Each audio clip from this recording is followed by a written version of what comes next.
Good morning students. Last class में हमने leadership पढ़ा था, आज हम फॉलोअरशिप पढ़ेंगे।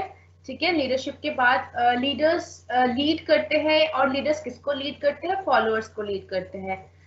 तो फॉलोअरशिप क्या है? ये एक वाइटल और एक प्राइवेटल कंपोनेंट है ऑफ लीडरशिप। ठीक है, जहां फॉलोअरशिप फेलियर होगा, ऑब्वियसली अगर फॉलोअर्स एक लीडर्स के बारे में नहीं सोचेंगे, एक फॉलोअर अगर फॉलो नहीं करेंगे अकॉर्डिंग टू द लीडर, तो obviously followership is also a failure and that will also lead to the failure of the leadership.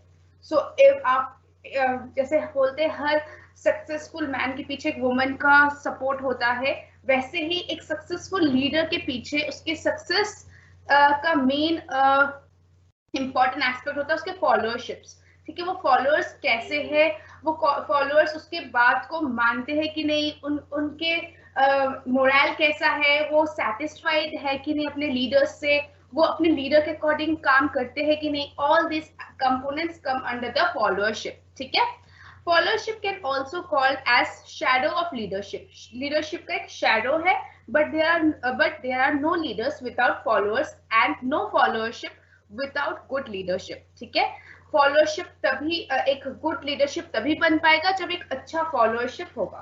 ठीक है, सिग्निफिकेंस क्या है गुड फॉलोअरशिप का? कि जो फॉलोअर्स होते हैं वो उनकी प्रोडक्टिविटी अगर लो होगी तो एक अच्छा लीडरशिप नहीं होगा, राइट?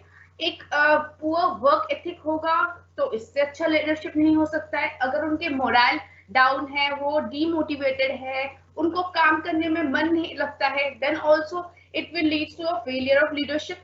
तो इस kind of unsatisfied customers, lost opportunity, unnecessary cost, degraded quality, weak competitiveness, ये सारे को इस सारे प्रॉब्लम्स को ओवरकम करने के लिए एक फॉलोअरशिप का सिग्निफिकेंस है कि एक अच्छा फॉलोअरशिप तभी बन सकता है जब ये जो लो प्रोडक्ट वर्क एथिक है, लो moral, distraction from goals, these all can be overcome through a good leadership program। okay, तो क्वालिटीज क्या होते हैं गुड फॉलोअर के? वो स्किल एंड कॉम्पिटेंट होते हैं। जो जो उनके लीडर्स बता रहे हैं वो उसको मान रहे हैं, उनको समझ रहे हैं। जो भी टास्क कैरी आउट करने के लिए कहा गया है वो लीडर के अकॉर्डिंग उस चीज को मान रहे हैं। ठीक है, knowledge of the skill is prerequisite to carrying out the task directed by the leader। The follower cannot follow properly unless competent and trained at the task that is given by the leader। For example, अगर कोई एक software में कुछ changes लाने के लिए कहा गया है by a leader to his और हर फॉलोअर, अगर उसके पास सॉफ्टवेयर चेंज करने का जो क्वालिटी है, जो स्किल है, जो कॉम्पिटेंसीज है, वही अगर उसके पास नहीं होंगे, then how can he can follow the leader? Okay, so he can't complete his work in the proper time, in the proper way।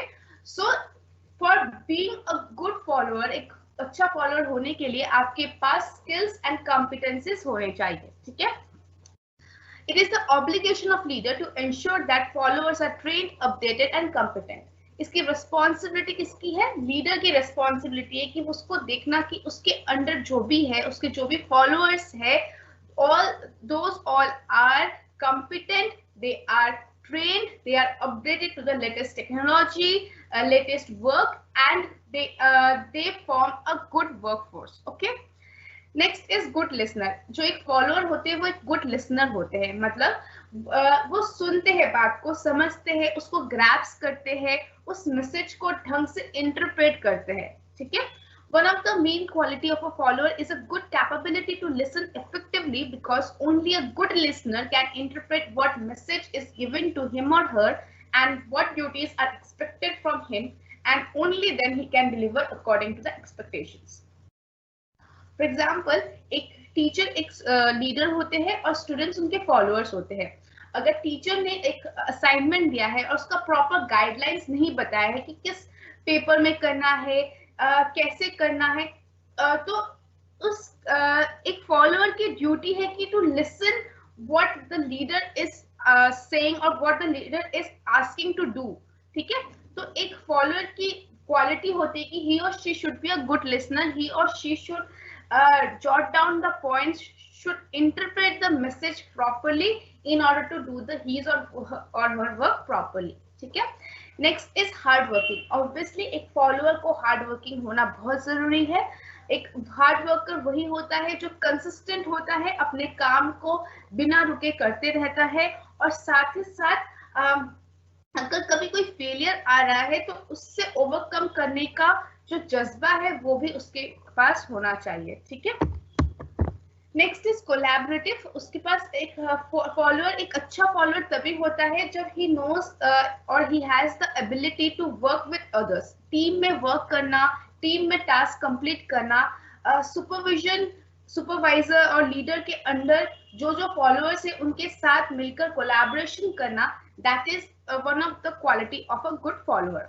Next is fair discretion. Fair discretion मतलब जो फॉलोअर्स है वो अंधे नहीं है कि कौन से डायरेक्शन, क्या डायरेक्शन है, किस वे में सोचना है. वो अंधों की तरफ लीडर्स के पीछा नहीं कर रहे. लाइक अगर लीडर ने बोला है कि कुएं में कूद जाओ तो वैसे नहीं कूद रहे. उनको पता है कि सही और गलत क्या है, what is the societal norms, what is the organisational norms. ठीक है. ये सब मैं लास्ट क्लास में करा चुकी हूँ, फिर भी आपके डाउट्स थे इसलिए मैं रिवाइज करवा रही हूँ. ठीक है. Next is self motivated. He और she should be a self motivated as a follower. ठीक है. Followers, good followers are enthusiastic and have a driven to meet the team and organizational goals. उसका एक विजन होना चाहिए, एक mission होना चाहिए. How I can contribute towards my organization, how I should focus for the organizational goals. ठीक है. So he should be self motivated for that. Next is loyalty. एक लॉयल्टी होना चाहिए. ऐसा नहीं कि वो दूसरे लीडर के ग्रुप में जाकर पीठ पीछे कुछ दूसरी बातें कर रहा है. तो एक सेंस ऑफ स्ट्रॉन्ग अलायंस होना चाहिए, टीम वर्क होना चाहिए, commitment towards the organisation as well as towards the leader. ठीक है. So these are the qualities of a good followership. और इम्पोर्टेंस क्या है? सबसे पहले ये बिल्डिंग ब्लॉक है ऑफ अ इफेक्टिव लीडरशिप. जैसे कि हर एक घर की नींव होती है, वैसे ही एक leadership quality which is one of the component of directing function of management. उसमें जो लीडर फॉलोअरशिप है वो बिल्डिंग ब्लॉक है ऑफ द लीडरशिप. ठीक है. वो नींव है लीडरशिप की. अगर एक अच्छा फॉलोअरशिप नहीं होगा तो अच्छा लीडरशिप भी नहीं होगा. एक ग्रेट लीडर तभी होता है जब उसके फॉलोअर्स अच्छे होते हैं. ठीक है. Effective followers have to courage to accept responsibility, challenge authority, participate in change and serve the needs of the organization. Effective followers जो है वो उनके पास courage होता है कि जो responsibility है उसको मैं बखूबी निभा रहा हूँ, जो भी challenges आ रहे हैं उसको मैं tackle कर रहा हूँ, जो भी changes आ रहे हैं in the environment, whether micro environment, macro environment, जो भी changes आ रहे हैं उसको मैं अडेप्ट कर रहा हूँ, उस चेंजेस में पार्टिसिपेट कर रहा हूँ, और जो ऑर्गेनाइजेशनल के नीड्स है उसके अकॉर्डिंग काम कर रहा हूँ. that makes a effective follower. Okay. Next is without followers there are no leaders. For any project or organization to be succeeded, there must be people who willingly and effectively follow. एक organisation को succeed करने के लिए अच्छा leadership चाहिए. एक अच्छे leaders होने के अगर अच्छा लीडर्स है तो इसका मतलब अच्छा फॉलोअर्स भी होना चाहिए, because without followers there are no leaders. ठीक है.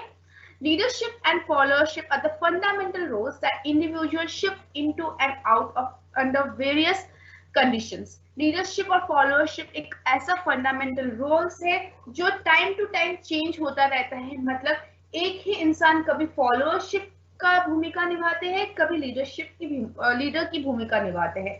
ठीक है. तो दिस काइंड ऑफ जो फंडामेंटल रोल्स है, फॉर एग्जांपल ए, बी और सी है. ठीक है. तो और maybe top management, middle management and lower management. In the middle management जो मिडिल मैनेजमेंट के मैनेजर्स है वो फॉलोअर है एज वेल एज लीडर है. लीडर कैसे? वो जो लोअर मैनेजर्स है, लोअर मैनेजमेंट के वर्कफोर्स है उनके वो लीडर्स है, and as well as they are followers of the top management. तो वैसे ही within the departments, within the organization एक हर एक इंसान, almost 95% people are both followers and a leaders. ठीक है. Everyone, leaders included, is a follower at one time or another. किसी ना किसी वक्त हर एक इंसान leader as well as follower दोनों होते हैं, या फिर कभी लीडर कभी फॉलोअर होते हैं. ठीक है. In it, most individuals, even those in positions of authority, have some kind of boss or supervisor. हर एक इंसान का कोई ना कोई बॉस और सुपरवाइजर है, unless the owner or the owner or the board of directors. Even board of directors are also answerable to the shareholders, to the other investors and other stakeholders. ठीक है, तो हर एक इंसान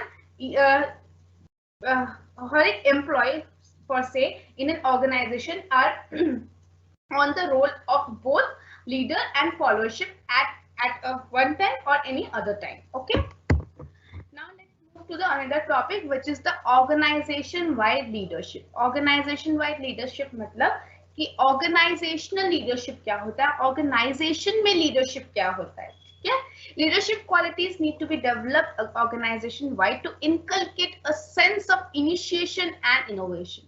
It's the duty of the organization to inculcate, to develop, to create a sense of initiation and innovation among the employees of the organization. मतलब कि जो organization है, जो टॉप मैनेजमेंट है और द बोर्ड ऑफ डायरेक्टर्स है और the owners है, उनको एक ऑर्गेनाइजेशनल वाइड एक ऐसा सेंस ऑफ इनिशिएशन, एक इनोवेशन इनकलकेट या फिर इन्फ्यूज करवाना चाहिए उनके एम्प्लॉयज में, ताकि एक लीडरशिप क्वालिटी एनहांस हो या लीडरशिप क्वालिटी निखर के बाहर आए. ठीक है, organization leaders combine business understanding with their roles as future visionaries and forward thinkers who lead broad initiatives using integrity and ethics. जो organization leaders है वो क्या करते हैं, business understanding बहुत उनकी अच्छी होती है, business का क्या mission है, क्या vision है, उसको कैसे strategically we can plan to create a greater marketplace, greater market share, उसके बारे में सोचते हैं. तो ऑर्गेनाइजेशनल लीडर्स जो है वो ब्रॉड कंसेप्ट्स को सोचते हैं, वो दूर का सोचते हैं, वो फार साइटेडनेस होते हैं. ठीक है, दूर का सोचते हैं, उनके अंदर इंटीग्रिटी होती है, एथिक्स होता है, उनकी विजनरी बहुत अच्छी होती है. They always think forward thinking. ठीक है, वो अभी का नहीं सोचते, वो लॉन्ग टर्म सोचते हैं. Those are called organisation leaders. ठीक है, organizational leadership is a management approach in which leaders help set strategic goals for the organization while motivating individuals within the group to successfully carry out assignments in service to those goals. Organizational leadership क्या है? ये एक management approach है जहां पर जो leaders है वो strategic goals create करते हैं. strategic goals क्या होता है? strategic goals जिसमें एक लॉन्ग टर्म विजन, मिशन, एक better understanding of the business functions, forward thinking, future visionaries, these kind of things are there in the strategic goals. ठीक है, according to the different PESTLE analysis और आपके micro macro environment के जो analysis, इन सबको देखकर जो गोल सेट किया जाता है उसको अचीव करने का जो जरिया है, those qualities are done by the organizational leaders. ठीक है, सो ये एक मैनेजमेंट अप्रोच है जहां पर लीडर्स एक स्ट्रैटेजिक गोल सेट करते हैं for the organisation while motivating individuals. जो बाकी इंडिविजुअल्स है उनको साथ ही साथ मोटिवेट करते रहते हैं ताकि जो ऑर्गेनाइजेशन के गोल्स है वो फुलफिल हो सके. ठीक है, organizational leadership is about leading and managing individuals toward achieving a strategic organizational goal. ठीक है, so it is a change agent. एक चेंज एजेंट मतलब वो चेंजेस ला रहे हैं, जो भी एनवायरनमेंट में चेंज है उसको पहले वो अडॉप्ट कर रहे हैं as a organisation leader, and then he or she is motivating the other employees, other leaders, other followers to inculcate that change in themselves, to think future visionary, to become the future visionaries, to think to think like a forward thinker. ठीक है, इस type के change वो लाते हैं, मतलब जो भी changes है उसको अडॉप्ट करने के स्ट्रैटेजिक गोल्स क्रिएट करते हैं. सो ही और she is a change agent, someone who sees the big picture but also understands the processes or steps to making change happen. जो चेंजेस आए हैं उसको किस तरीके से प्रोसेस करना है उसको. फॉर एग्जांपल जैसे ये कोविड का वेव आया था, पैंडेमिक आया था, तो अचानक से सारे इंडस्ट्रीज सब बंद हो गए, and that shift has and all the things, whether that is education or instead of hospitality, all the services, even industries, goods, सब कुछ एक ऑनलाइन में शिफ्ट हो गया था।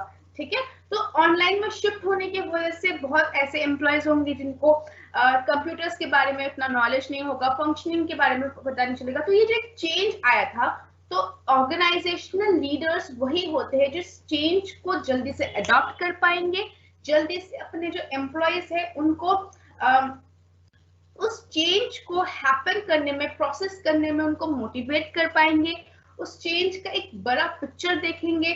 फॉर एग्जाम्पल, बड़ा पिक्चर मतलब कि आज से 1 साल बाद भी ये हो सकता है, तो वो घर में सबको लैपटॉप प्रोवाइड कर दे रहे हैं। उनको पता है कि शॉर्ट टर्म नहीं है कि मोबाइल फोन से ही चल जाएगा, लेकिन वो क्या कर रहे हैं, बड़े ऑर्गेनाइजेशन जैसे अमेजोन, गूगल, IBM, वो क्या कर रहे हैं, अपने एम्प्लॉयज को घर पर ही through courier services, laptop and other equipments provide कर दे रहे हैं। एक recliner chair and a table, ये सब प्रोवाइड कर रहे हैं, क्योंकि उनको पता है कि this kind of pandemic is has to be sustain for 1 to 2 years मिनिमम। सो एक ऑर्गेनाइजेशन लीडर वही है जो चेंज एजेंट है, जो एक बड़ा विजन देख पा रहे हैं, जिनका एक स्ट्रैटेजिक गोल्स को समझ पा रहे हैं। ठीक है, skills and the mindset of organizational leadership according to Ellington include। एक ऑर्गेनाइजेशनल लीडरशिप में क्या क्या एसेंशियल स्किल्स एंड माइंडसेट्स होते हैं। सबसे पहले कि वो प्रॉब्लम सॉल्वर होते हैं और डिसीजन मेकर होते हैं। नेक्स्ट, वो कम्युनिकेट उनको इफेक्टिवली करना आता है, साथ ही साथ वो अच्छे लिसनर भी है। ठीक है, वो सुन रहे हैं, वो समझ रहे हैं, उसको इंटरप्रेट कर रहे हैं, so they are also a good communicator. साथ ही साथ they are relationship and team builder. ठीक है, वो रिलेशनशिप बिल्ड करते हैं within the organization and outside the organization, with the investors, with the other stakeholders, cordial relationships. ठीक है, एक फीडबैक लिया जा रहा है उनसे, एक प्रोसेस को समझा जा रहा है, साथ ही साथ एक अच्छा स्ट्रॉन्ग टीम बिल्ड किया जा रहा है, including developing leadership potential in others to by motivating them. Okay, next is identifying future innovations and opportunities. Future innovations को ध्यान दे रहे हैं, क्या क्या इनोवेशंस लाया जा सकता है through technology, in the product development, in the pricing strategy. ये सब इनोवेशंस, फ्यूचर इनोवेशंस, फ्यूचर में क्या अपॉर्चुनिटीज आ सकती है, उसको कैसे टैप करना है, उससे हमें क्या बेनिफिट्स आ सकते हैं, स्ट्रेंथ्स, वीकनेसेस, अपॉर्चुनिटीज, थ्रेट्स को एनालाइज कर पाते हैं। These are the skills and mindsets of a organisation leader. ठीक है, साथ ही साथ he has a integrity and ethics. साथ ही साथ वो स्ट्रैटेजिकली भी सोच रहे, सिस्टम वाइड भी सोच रहे एंड हॉलिस्टिकल सोच रहे। हॉलिस्टिक अप्रोच मतलब होलसम अप्रोच, एक पूरे ऑर्गेनाइजेशन को के बारे में सोच रहे, एक पर्टिकुलर डिपार्टमेंट, पर्टिकुलर सेक्शन को लेकर नहीं सोच रहे, एक ब्रॉड माइंडसेट के साथ है, एक लॉन्ग टर्म फ्यूचर विजनरी के साथ है। ठीक है, next is spreading the organisation's vision and inspiring others to share in that vision too. जो ऑर्गेनाइजेशन का विजन है वो स्प्रेड करे, वो सबको शेयर करे कि हम आज से 3 साल बाद अपने ऑर्गेनाइजेशन का मार्केट शेयर फ्रॉम 48% टू 60% हम देखना चाहते हैं, हम चाहते हैं। तो इसके लिए हमारे स्ट्रैटेजिक गोल्स ये तो ये वो कम्युनिकेट करते हैं ऑर्गेनाइजेशन के अदर एम्प्लॉयज को, अदर मेंबर्स को, ताकि उनको इंस्पायर कर सके to achieve that vision, that organisational goals. Okay, is that clear? Next we will come to our next topic, that is communication. ठीक है, जैसे डायरेक्टिंग में सुपरविजन होता है, कंपोनेंट्स, मोटिवेशन होता है, आपका भी कम्युनिकेशन होता है एंड लीडरशिप होते हैं। ये 4 वाइटल कंपोनेंट्स है डायरेक्टिंग फंक्शन ऑफ मैनेजमेंट में, जो जिसमें supervision is not in your syllabus, but communication, motivation and leadership is in your syllabus. तो अभी तक हमने लीडरशिप कंप्लीट कर लिया and now we will do the communication and then motivation. ठीक है, कम्युनिकेशन क्या है? कम्युनिकेशन है एक exchange of meanings between individuals और group through a common system of symbols. ठीक है, कम्युनिकेशन क्या है? Exchange of meanings. जैसे मैं अभी बात कर रही हूँ तो मैं आपको समझा रही हूँ कोई टॉपिक, तो दैट इज अ कम्युनिकेशन। आप वहां बैठकर समझ रहे हैं, नोट्स ले रहे हैं and you are also communicating through the message box, through the chat box, that is also a communication. किस टाइप का कम्युनिकेशन है, कैसा कम्युनिकेशन है, we will discuss later on. ठीक है? It is a process of creating and sharing ideas, information, views, facts, feelings, etc. among the people to reach a common understanding. एक common understanding create करने के लिए, एक common understanding को share करने के लिए एक प्रोसेस है किसको, टू शेयर द आइडियाज. जो मेरे आइडियाज मैं आपको समझा रही हूँ, मैं आपको कम्युनिकेट कर रही हूँ, या फिर कोई इंफॉर्मेशन है जैसे दिस चैप्टर कम्युनिकेशन, वो मैं आपको बता रही हूँ, that is sharing and creating of information. मेरे अगर इस पर कोई व्यूज है वो मैं आपको बता रही हूँ, या आप मुझे कोई व्यूज बता रहे हो या फैक्ट्स बता रहे हो, that is also communication.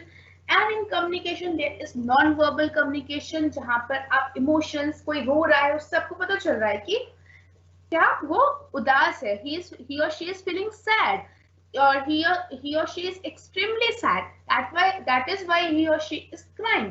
So आपको जेस्चर से, फीलिंग से आपको पता चल रहा है कि सामने वाला इंसान या सामने वाला ह्यूमन बीइंग क्या फील कर रहा है. So this is the exchange of meanings between individuals और groups. Communication is a key to the directing function of management. जैसे कि मैंने बताया था कम्युनिकेशन के 4 कंपोनेंट्स है, that is supervision, sorry not communication, directing के 4 कंपोनेंट्स है, that is communication, supervision, motivation and leadership. ठीक है? कम्युनिकेशन के टाइप्स होते हैं, verbal communication, non verbal communication. In your syllabus basically आपके सिर्फ इम्पोर्टेंस है और कम्युनिकेशन क्या होता है ये है. ठीक है? सो मैं फिर भी आपको बाकी सब कुछ इन ब्रीफ में पढ़ा दे रही हूँ ताकि आपको बेसिकली कंसेप्ट आपको पता चले, या फिर आपने अगर पहले पढ़ा होगा अपने 11th 12th BSc में, then you have the revision of that. ठीक है? तो पर्टिकुलरली कम्युनिकेशन के टाइप्स क्या होते हैं, verbal and non verbal communication. Verbal communication क्या होता है, जहां पर एक स्पेसिफिक लैंग्वेज यूज किया जाता है to transform information.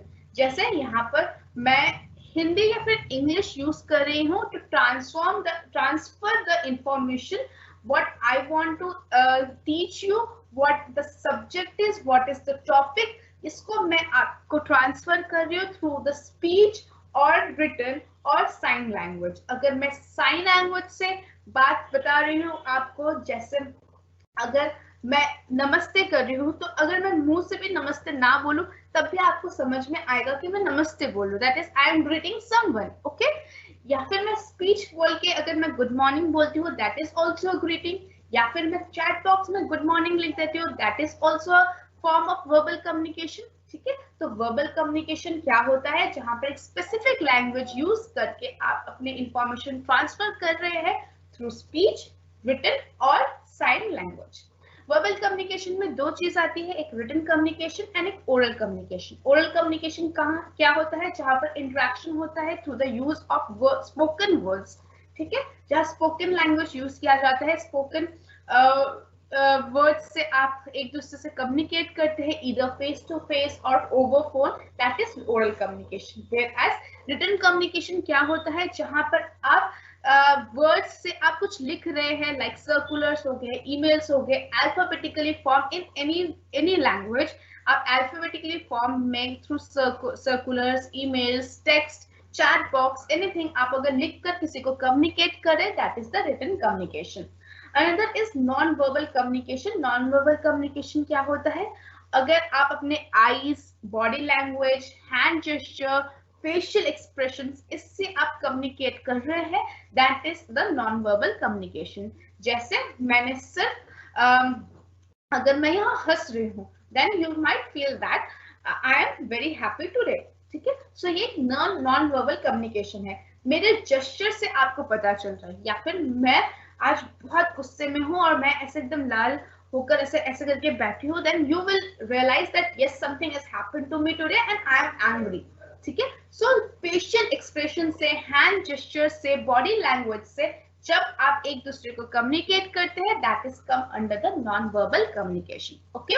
Non verbal communication helpful when trying to understand other thoughts and feelings. किसी के थॉट्स एंड फीलिंग्स को समझने के लिए non verbal communication is very vital and useful. ठीक है, इसके अंदर भी दो कैटेगरीज आते हैं, that is one is physical non verbal communication and another is para language. Physical non verbal communication क्या है? This is an accumulation of physically observable hand gestures, body language, facial expressions, tone of one's voice, etc.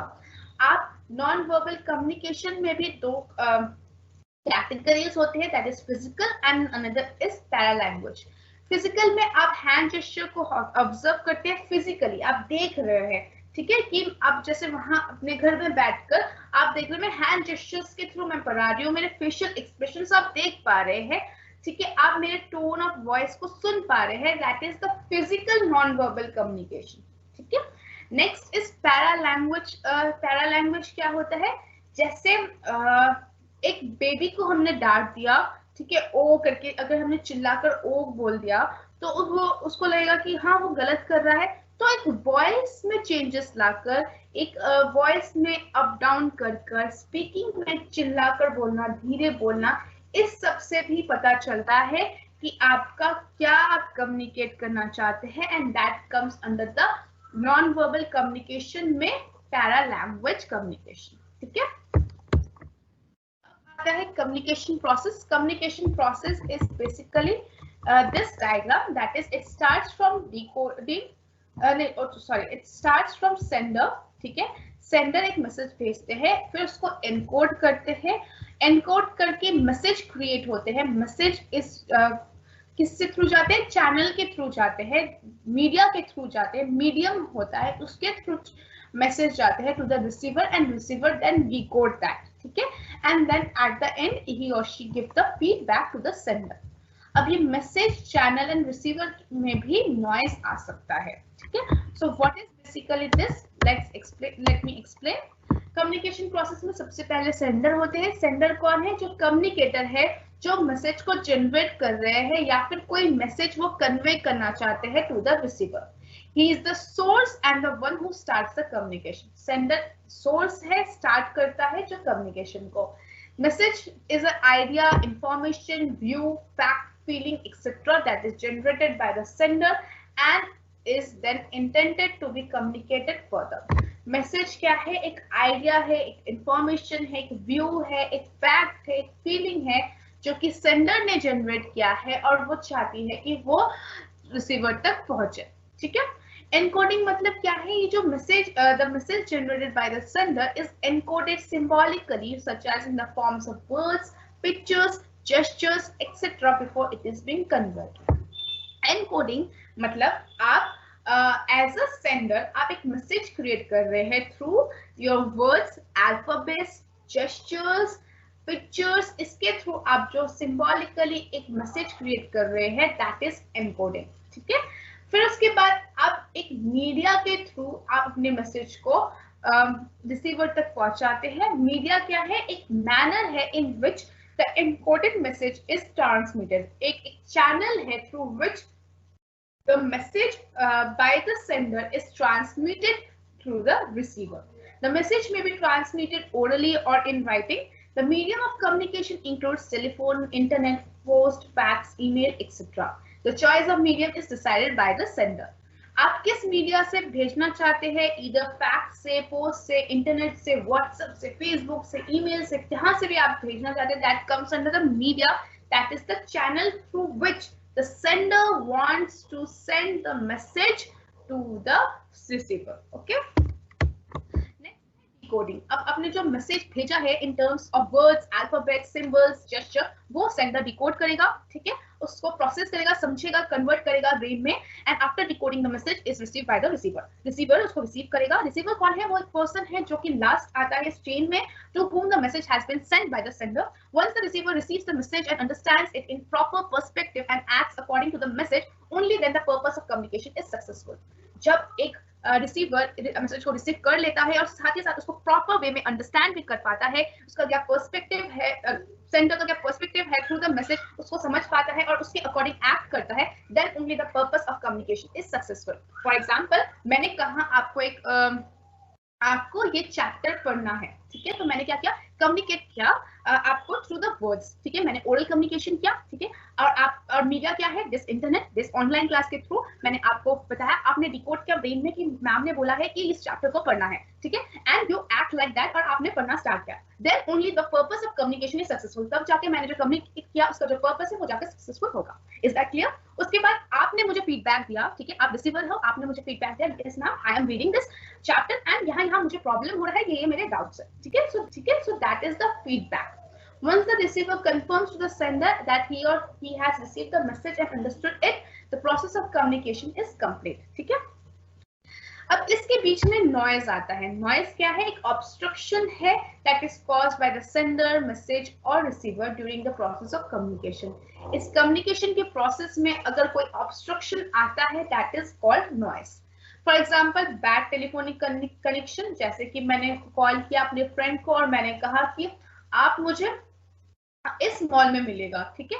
For example DLF mall में मिलेगा, लेकिन due to telephone connection network error के वजह से DLF की जगह वो जीआईपी सुनाई दिया, ठीक है, for example.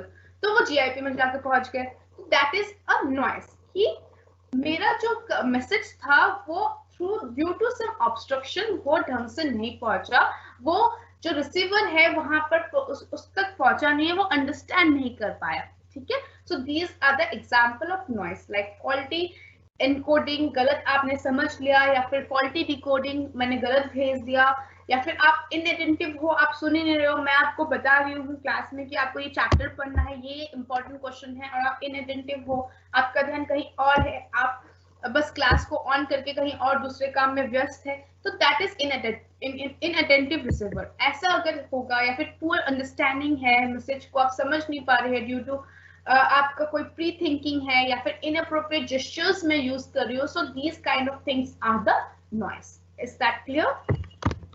Now let's come to the importance of communication. Importance क्या क्या है, थोड़ा फास्ट करेंगे, सिलेबस को जल्दी करना है, because we don't have enough time. आपके एग्जाम्स नेक्स्ट मंथ से है और क्लासेस शायद एट द फरवरी तक ही लास्ट क्लासेस होंगे आपके। So we have very less amount of time, week में सिर्फ 2 days है, क्लासेस होती है 2 days ही, मेरे साथ आपकी मुलाकात होती है, तो इसलिए we have to do the syllabus जल्दी जल्दी, ठीक है।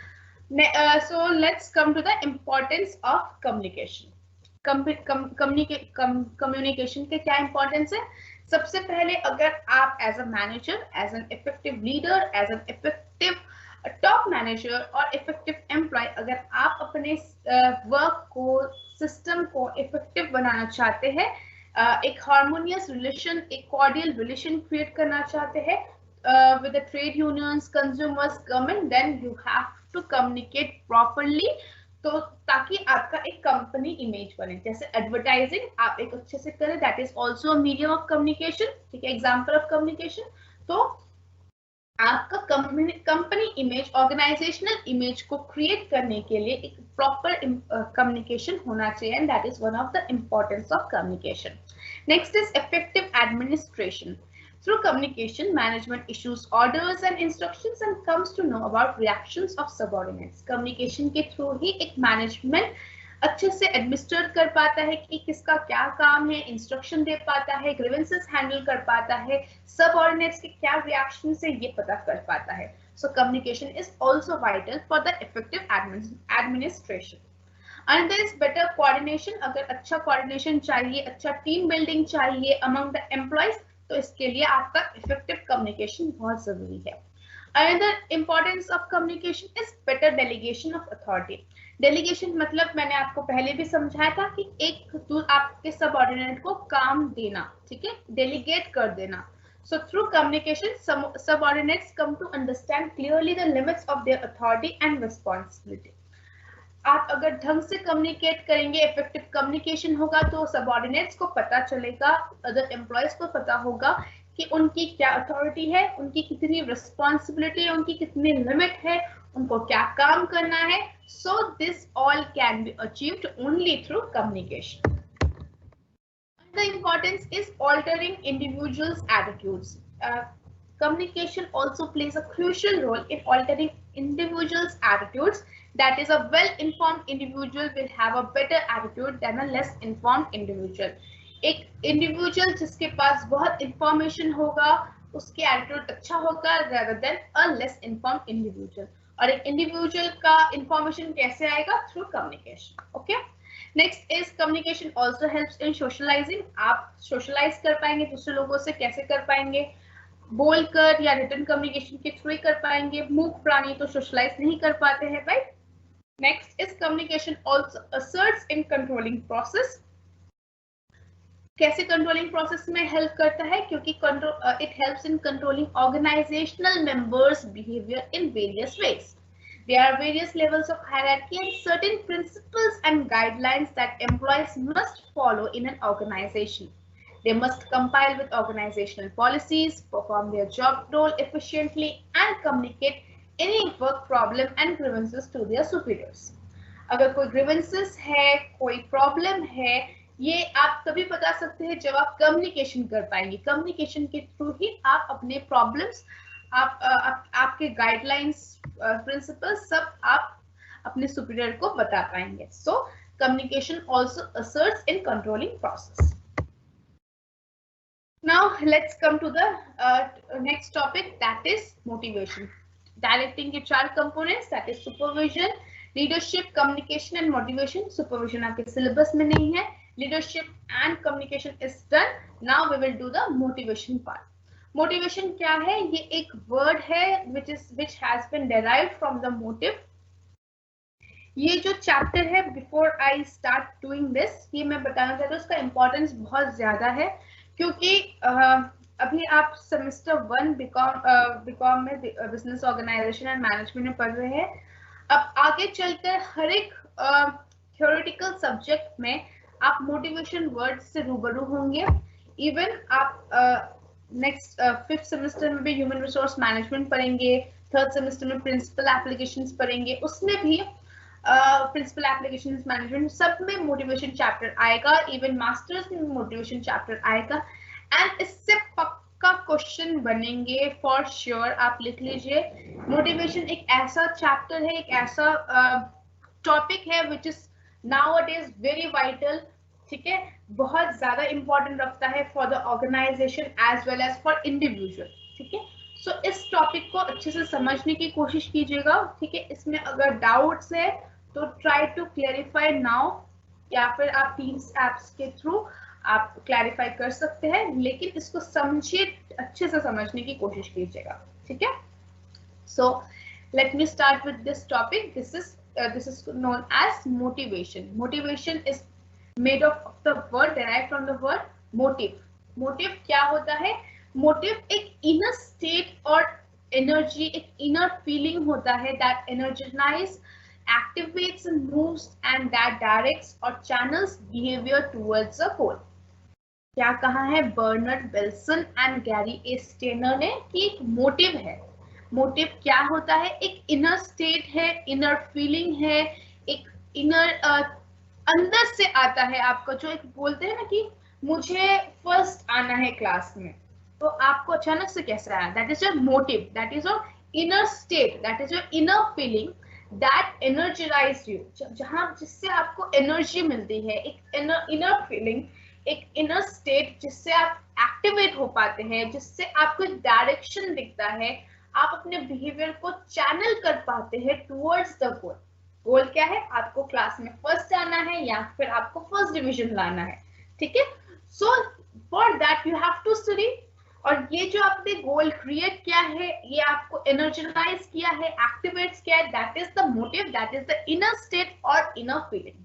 ओके, सो मोटिव क्या है? साइकोलॉजिकल फोर्स है. ठीक है, ये इनर फीलिंग है, इनर स्टेट है, एक साइकोलॉजिकल फोर्स है विद इन एन इंडिविजुअल, एक हर एक इंसान के अंदर होता है, that sets him in motion for the achievement of certain goals और satisfaction of certain needs.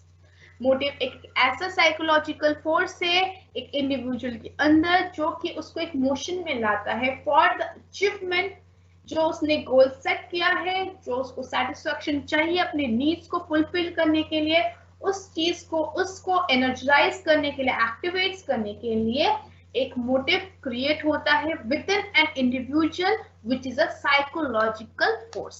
Is that clear? Okay, Motivation is something that moves a person into actions and continues him in the course of action enthusiastically. For example, आप को BCom क्यों करना था, ठीक है, कोई particular reason होगा, कोई पर्टिकुलर गोल होगा, ठीक है। आपने 11th-12th में क्यों आपने कॉमर्स लिया, कोई आपका गोल है, कोई आपका नीड है कि हाँ अगर ग्रेजुएशन नहीं किया तो मैं जॉब नहीं ले पाऊंगा, तो बेसिक ग्रेजुएशन इज नीडेड, तो that is your goal, that is your motive, ठीक है। So this is a psychological force within an individual, और हर एक इंसान का मोटिव, हर एक इंसान का मोटिवेशन डिफरेंट होता है at different time, at different point of view, at different situation. Okay, motivation एक ऐसा चीज है जिससे एक पर्सन को काम करते रहने के लिए एंथुसियास्टिकली एनर्जाइज्ड करके एक्टिवेटेडली एक अपने गोल की तरफ डायरेक्शन देता है। व्हाट इज क्या देता है, कैसे देता है? Through the motive which is an inner state और the psychological force within an individual. Okay, motivation refers to the drive and effort to satisfy a want or a goal. Motivation क्या है? एक drive है, एक effort है to satisfy a want और अ गोल। Want क्या है कि मैं चाहता हूं या मैं चाहती हूं कि मैं फॉर एग्जांपल IBM में काम करूं, ठीक है, एज एन अकाउंटेंट, तो वो आपका चाहना हुआ, वो आपका वांट है, आपका गोल है, and for that there is an inner state, that is an inner drive, that is a motive to satisfy, you have to achieve that want or goal, ठीक है। So satisfaction refers to the contentment a person experiences when a want is satisfied. जब एक want satisfy होता है, that is the satisfaction, मतलब एक खुशी मिलती है, एक जरिया है, a person to experience want is satisfied. Thus, satisfaction is a result of motivation. Satisfaction और motivation दो अलग चीज है। Satisfaction क्या है? Motivation का result है। आपका inner state ने कहा, आपको direct किया towards achieving your goals, and when you have achieved, then that leads to the satisfaction, ठीक है। So satisfaction is a result of motivation, ये याद रखना, क्योंकि अगर ऑफलाइन एग्जाम हुआ तो मोस्ट प्रोबेबली डायरेक्ट क्वेश्चंस होंगे, चांसेस आर ग्रेट चांसेस कि डायरेक्ट क्वेश्चंस होंगे, लेकिन अगर ऑनलाइन हुआ तो क्वेश्चंस भी ट्विस्टेड होंगे, क्वेश्चन भी केस स्टडी रिलेटेड होंगे, या फिर आपको स्टेटमेंट दी जाएगा, उसमें व्हाई नॉट, इस टाइप के क्वेश्चंस आएंगे। तो यहाँ से जैसे अगर मैं पेपर बना रही हूँ तो मैं ऐसे लिखूंगी कि satisfaction is the result of motivation, do you agree और नॉट। तब आपको पता होना चाहिए कि कोड क्या है। अगर आपकी कंसेप्ट क्लियर है then you will able to answer this, नहीं तो आप पूरे बुक में ढूंढते रहोगे लेकिन कहीं पर नहीं मिलेगा। सो satisfaction is the result of motivation. आपका एक मोटिव जनरेट हुआ कि मुझे IBM में जॉब लेना है, then when you achieve that then you are satisfied. तो एक मोटिवेशन का रिजल्ट है satisfaction. क्लियर? अब आते हैं आपके नीड थ्योरीज। नीड्स क्या होते हैं? नीड्स एक psychological physiological insufficiencies that provoke some type of behavioural response. Psychological और फिजियोलॉजिकल सफिशिएंसीज क्या होता है? साइकोलॉजिकल मतलब आपकी इनर फीलिंग, आप दिमाग से जो सोच रहे हैं, that is the component of psychology. और फिजियोलॉजी जैसे रोटी, कपड़ा, मकान, शेल्टर, स्लीप, ये सब फिजियोलॉजिकल है, ठीक है। जब इन सब में इनसफिशिएंसी आता है, उससे आपका एक बिहेवियरल रिस्पांस क्रिएट होता है। उस बिहेवियरल रिस्पांस को प्रोवोक करते हैं through the motives to achieve your goals, ठीक है।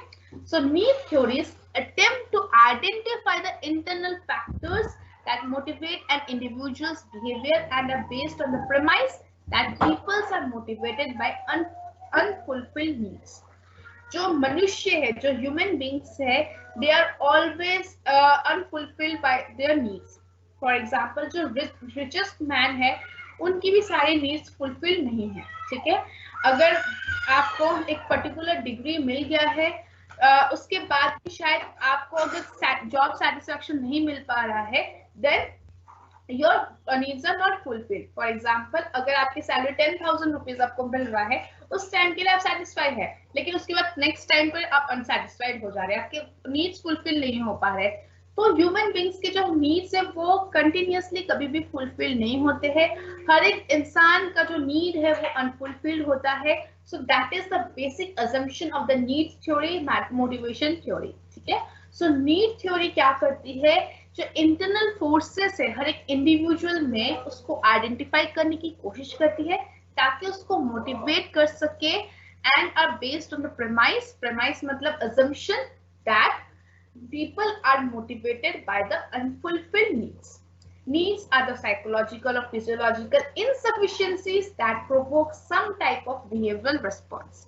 कोई एक ये insufficiency है जिससे एक behavioral response provoke करती है। For example, अगर मुझे hunger हो रहा है, that is a need. Hunger is a motive. ठीक है, hunger अंदर से inner, मुझे भूख लग रही है, तो उससे मुझे नीड हो रहा है खाने का, दैट इज फूड। ठीक है, सो मोटिव क्या है, हंगर, एंड नीड क्या है, फूड। ठीक है, so need can be described as a deficiency that must be taken care of. Need को क्या कह सकते हैं, कोई डेफिशिएंसी कि जैसे खाना नहीं है मेरे पास। ठीक है, so that is the need for me for this particular time. So it can be described as a deficiency that must be taken care of. The needs of a person can range from weak to strong. Weak needs भी हो सकती है, strong needs भी हो सकती है. ठीक है, ये डिपेंड करता है हर एक इंडिविजुअल पर, depending upon the situation, time, इस पर. The fundamental truth about motivation process is that needs stimulate action or motives, and in turn actions and or drives lead to satisfaction or reaching of goals. Motivation process क्या है, वो needs को stimulate करता है into actions. ठीक है, जो आपकी नीड है, जैसे खाना, मुझे मोटिव है, मेरा भूख लगा है. ठीक है, तो नीड क्या है, मेरा फूड. अब फूड को हासिल करने के लिए मैं मेहनत करूंगी, दैट इज माय मोटिवेशन. ठीक है, मुझे मोटिवेशन मिल रहा है टू क्या मोटिवेशन, कि मुझे अपने हंगर को खत्म करना है by getting food. So need stimulates action, मुझे एक्शन करने के लिए धक्का मार रहा है कि मैं एक नौकरी ढूंढूं ताकि मेरे हंगर को मैं बुझा सकूं, ताकि मुझे खाना मिल सके 2 वक्त का. ठीक है, इन टर्न एक्शंस और ड्राइव्स लीड टू सैटिस्फैक्शन और रीचिंग ऑफ गोल्स. एक्शंस के थ्रू मैं गोल्स को अचीव कर सकती हूँ. ठीक है, इस चीज को और डायग्रामेटिकली कैसे एक्सप्लेन किया जा सकता है, इस चीज को आप थोड़ा देखने की कोशिश कीजिए. सबसे पहले आपका यहाँ पर है नीड्स. ठीक है, नीड्स और मोटिव्स, जो कि अनसैटिस्फाइड नीड्स है. ठीक है, अब इस अनसैटिस्फाइड नीड्स को आपको अचीव करना है, तो उसके लिए आपको क्या हो रहा है, टेंशन हो रहा है. अगर पॉसिबल है तो आप, अगर इसको दिख रहा है आपको, या फिर जो मैं बोल रही हूँ अगर आप समझ पा रहे हैं, सुन पा रहे हैं, then write it down in your notes copy. ठीक है, सो आपके क्या है, सबसे पहले आपकी नीड्स है, मोटिव्स है, दैट इज अनसैटिस्फाइड. ठीक है, जिससे आपको टेंशन हो रहा है टू अचीव योर गोल्स. अब to achieve your goals you come across with the behaviour. ठीक है, अब ये जो बिहेवियर है, इससे आपका गोल अचीव होगा या फिर गोल विल नॉट अचीव. ठीक है, अगर आपका गोल अचीव हो गया, ठीक है, अगर आपका गोल अचीव हो गया है, देन आपका टेंशन रिड्यूस हो जाएगा, and then you will go to the another need. आपका जो दूसरा नीड होगा उसकी तरफ आप सोचेंगे, एंड देन आप उस दूसरे नीड के लिए आपको गोल क्रिएट करेंगे, and for that you get a tension. So this kind of process will go on and on. और अगर आपका ये जो पर्टिकुलर नीड है वो सेटिस्फाई नहीं हो पाता, आपका गोल अचीव नहीं हो पाता है, तो इससे आपको फ्रस्ट्रेशन होता है. तो फ्रस्ट्रेशन कैन बी कंस्ट्रक्टिव और डिस्ट्रक्टिव. जैसे अगर कंस्ट्रक्टिव मतलब मैं अपने आप को और ज्यादा मोटिवेट करूंगी, मैं और बेटर वर्क करूंगी, and that will be constructive. और डिस्ट्रक्टिव मतलब कोई सुसाइडल टेंडेंसी आ गया, या फिर मैंने अपना जॉब ही सोच लिया मैं हमेशा जिंदगी भर अनएम्प्लॉयड रहूंगी. So this kind of behaviours are generated when goals are not achieved. ठीक है, so this is the simple model of motivation. ये सिर्फ समझाने के लिए है, आपके सिलेबस में ये नहीं है, बट आपके सिलेबस में मैस्लोस हायरार्की नीड है, टू फैक्टर थ्योरी है, इन सबको समझने के लिए आपको basic structure of needs theory समझना पड़ेगा. So what is this? Needs, unsatisfied needs है, then that creates your tension to achieve your certain goals, and to achieve that goals you have come across with certain behavior within an individual, and that goals can be achieved and goals goals not to be achieved. अगर achieve होता है तो reduction of tension होता है, and that will lead to the another need completion. और अगर goals achieve नहीं होता है देन आपका फ्रस्ट्रेशन होता है, and that can create constructive as well as destructive. ठीक है? So this is the concept of need theory. Let's come to the Maslow's hierarchy of needs theory. Maslow कौन है? एक पॉपुलर थ्योरिस्ट है जिन्होंने एक हायरार्की नीड्स थ्योरी दिया है. It is a conceptual framework for understanding human motivation which has been widely acclaimed. ये एक conceptual framework है जो कि Abraham Maslow ने दिया है, which is called as Maslow's hierarchy of needs theory. ठीक है? Maslow proposed that motivation is the result of person's attempt at fulfilling 5 basic needs. Maslow ने क्या कहा है कि एक person को मोटिवेशन लेने के लिए एक पर्सन मोटिवेट तभी होता है जब वो अपने 5 बेसिक नीड्स को फुलफिल करता है in the order of lower to higher. सबसे पहले अपना वो फिजियोलॉजिकल नीड्स सेटिस्फाई करता है, then safety needs, then social needs, then esteem needs, and then self actualization. जब ये पांचों नीड्स सेटिस्फाई होते हैं देन, और वो भी हायरार्कीज के साथ. ठीक है? सबसे पहले physiological, then safety, then social, then esteem, and then self-actualization, and that is to be arranged in a particular order from lower to the higher. According to Maslow, these needs can create internal pressures that can influence a person's behavior. ये जो needs है इसके वजह से एक individual का जो एक individual के अंदर एक pressure create होता है, internal psychological pressure create होता है, and that influences a person's behavior. Okay? Basically इसको कहते हैं मैस्लोस नीड्स हायरार्की थ्योरी. ठीक है? इसमें सबसे पहले फिजियोलॉजिकल नीड्स आते हैं, that is food, water, warmth, rest. Then आता है safety needs, that is security and safety. Then belongingness and love needs, that is esteem needs. इसको कहा जाता belongingness and love needs. And then it's esteem needs कि आपका prestige, feeling of accomplishment. And then self-actualization, that is achieving one's full potential, including creative activities. Okay? So for this, need levels have definite sequence of domination. एक need hierarchy को आपको समझने के लिए कुछ basic assumptions है, basic criteria है which you have to understand. इस need hierarchy में सबसे पहले नीचे वाला basic needs कंप्लीट होने के बाद ही एक इंडिविजुअल नेक्स्ट नीड पर जाता है. ऐसा नहीं है कि सबसे पहले वो अपनी बिलोंगिंगनेस एंड लव नीड्स को अचीव करने की कोशिश करता है. वो सबसे पहले अपने फिजियोलॉजिकल नीड्स को कंप्लीट करने की कोशिश करता है, and when it is achieved तब जाके वो दूसरे नीड पर जाता है. फिर जब सेफ्टी नीड्स उसका सेटिस्फाई हो जाता है देन ओनली ही moves to the belonging and love needs. And जब ये तीनों नीड्स हो जाते हैं देन एस्टीम नीड्स. एंड जब ये चारों नीड्स फुलफिल हो जाते हैं देन ही moves to the self actualization needs. ठीक है? So this is the main thing, that is it has a definite sequence of domination. इसको हम कहेंगे डेफिनेट सीक्वेंस ऑफ डोमिनेशन. उसके बाद है another assumption is that humans are never fully satisfied.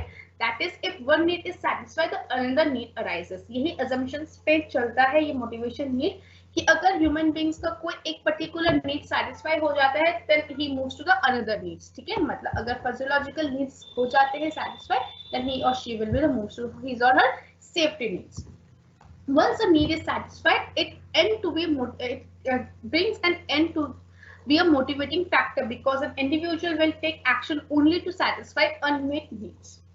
जैसे ही physiological needs आपका फुलफिल हो जाएगा, जैसे ही आपको 10-15,000 रुपीज आपकी सैलरी मिल रहा है, आपके food, water, warmth, shelter, rest ये सब आपको मिल रहा है, देन आपके लिए ये कोई मोटिवेटिंग फैक्टर नहीं रहेगा. अब आपके लिए सिक्योरिटी और सेफ्टी ही आपकी नेक्स्ट मोटिवेटिंग नीड्स बन जाएगी. फॉर एग्जाम्पल जहां पर अभी हमारे पास ऑक्सीजन है तो हमें कोई फर्क नहीं पड़ता है कि हम सांस ले पा रहे हैं या नहीं ले पा रहे हैं, ठीक है। लेकिन जब ड्यू टू ग्लोबलाइजेशन यही एयर खराब हो जाएगा, यही दूषित हो जाएगा, and then when we have to buy oxygen cylinder to take the breath, सांस लेने के लिए जब हमें ऑक्सीजन सिलेंडर लेना पड़ेगा, उसके लिए हमें कॉस्ट इंकर्ड करना पड़ेगा, then it will become a need, ठीक है। सो जैसे ही एक नीड सेटिस्फाई हो जाती है वो एक मोटिवेटिंग फैक्टर नहीं रहता है, ठीक है। So that is, these are the basic assumptions of this Maslow's hierarchy needs theory, ठीक है। So in needs में क्या क्या आता है, let's do that quickly. Physiological needs में क्या क्या आता है, जो कि मैंने कहा, जो कि human survival and maintenance of human life के लिए बहुत जरूरी है, that is air, food, water, shelter, clothing and other necessities of life. Next is safety needs. Safety needs में क्या क्या आता है, those needs that provide a person with a sense of security and well-being. एक security provide करती है, well-being provide करती है, that comes under the safety and security needs. After satisfying physiological needs, people want assurance of maintaining a given economic life. जब उनको basic रोटी, कपड़ा, मकान, air, other necessities, basic necessities जब मिल जाते हैं तो उनको एक सेफ्टी नीड की जरूरत पड़ती है कि उनकी पर्सनल सिक्योरिटी क्या है, उनकी फाइनेंशियल सिक्योरिटी क्या है, उनकी जॉब सिक्योरिटी क्या है, अपने हेल्थ को कैसे मेंटेन रखा जा सकता है, इंश्योरेंस प्रोटेक्शन है कि नहीं उनके पास, एक्सीडेंट हो जाएगा तो उनके घर को कौन देखेगा, उनके परिवार लोगों को कौन देखेगा, ओल्ड एज में क्या पेंशन स्कीम्स है, these comes under the safety needs. For that, every individual makes different attempts to satisfy his or her safety needs after the psychological needs are fulfilled. Is that clear? Next is social needs. Social needs क्या है, love and belonging. मतलब आपको आपके पास belongingness, आपको कोई अपना समझता है, आपको सब accept कर रहे हैं, that comes under social needs. Social needs are important to humans so that they do not feel alone, isolated and depressed. Friendships, family and intimacies all work to fulfill social needs. They are interested in recognition, belongingness, sociability, grievances handling, etc. For example, आप कहीं पर काम कर रहे हैं, आपको एक proper पे पैकेज दिया जा रहा है जिसमें आपका रोटी, कपड़ा, मकान का नीड्स तो सेटिस्फाई हो ही रहा है, उसके साथ साथ आपको पेंशन भी मिलेगा at the age of 60 years, साथ ही साथ आपको इंश्योरेंस भी दिया जा रहा है। So your physiological and safety needs are fulfilled but your social needs are not fulfilled. क्यों? आपकी ग्रीवेंसेस को हैंडल नहीं किया जा रहा है, जैसे कि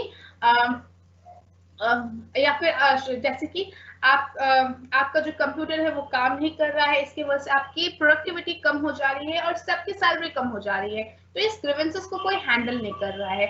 या फिर आपके ऑर्गेनाइजेशन में पार्टी ऑर्गेनाइज किया जा रहा है लेकिन आपको मना कर दिया कि आप उस पार्टी में नहीं आ सकते हैं, तो that is comes under the social needs. तो ऐसे जॉब को आप नहीं करना चाहेंगे जहां पर आपका सोशल नीड सेटिस्फाई नहीं हो पा रहा है। Is that clear? Next is esteem and status needs. Esteem and status needs, these needs embed self-confidence, independence, achievement, competence, knowledge, and success. They are also known as egoistic needs. They are concerned with prestige and status of the individual. अब जब आपके physiological, social और esteem need, social and safety needs ये आपके जब fulfill हो गए, then you want recognition, then you want competent, you want आप independent हो, आपने जो अचीव किया है वो सबको पता चले, आप में एक प्रेस्टीज, एक स्टेटस सिंबल आना चाहिए, तो that is the esteem and status need. That is you want to in the top hierarchy, you want to be in the top management, you want that मेरा कोई recognition हो, मैं कुछ achieve करूँ, that comes under the esteem and status needs. Next and the last in the hierarchy of Maslow's is self-fulfillment needs. The final step under the need priority model is the need for self-fulfillment or the need to fulfill what a person considers to be his mission in life. अब एक इंसान का ultimate mission क्या है life में, self fulfilment needs, वो एक priority model में आता है, ठीक है। It involves realizing one's potentialities for continued self development and for being creative in the broadest sense.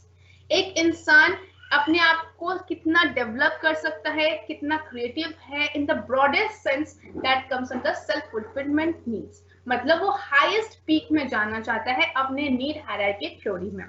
He wants to do something which is challenging, and since this challenge gives him enough initiative to work, it is the beneficial for him or her in particular and to society in general. वो चाहते हैं कि जिनके ये चारों needs fulfil हो जाते हैं, उसके बाद वो पर्टिकुलर इंसान चाहते हैं कि वो कुछ एक चैलेंजिंग वर्क करे, ठीक है, जिससे ना सिर्फ उनको उनके सेटिस्फैक्शन हो, उनको सेटिस्फैक्शन मिले, साथ ही साथ सोसाइटी इन जनरल भी उनका वाहवाही कहे, उनको उनके अचीवमेंट को समझे, उनके चैलेंजेस, उन्होंने क्या क्या चैलेंजेस निभाए किए हैं इन द लाइफ, वो उसको समझ सके, ठीक है। The sense of achievement gives him psychological satisfaction and that is the top level in the Maslow's hierarchy theory, ठीक है। That is the self actualization, which is self-fulfillment needs, achieving one's full potential including creative activities. Okay, so these